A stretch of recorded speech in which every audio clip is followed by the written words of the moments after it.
Hello everyone, welcome to Online Help Guide. Today in this video, I'm going to show you how to log into Bank of Gantrisch online banking account.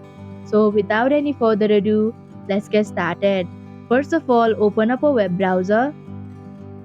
Now in the search bar, type in www.sec.bankofgantrisch.ch. In this login portal, you'll have to enter your number or username associated with your account and your valid password. If you do not remember your username and password, then you can click on Forgot link. Also, if you do not have an account yet, then you can click on Register link. After entering your details, click on the Login button to proceed.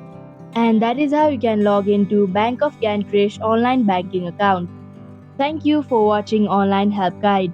Hope this video was helpful. If it was, then hit the like button and comment down if you have any questions or feedback. Also, if you are new to our channel, subscribe and hit the bell icon so that you don't miss our upcoming videos.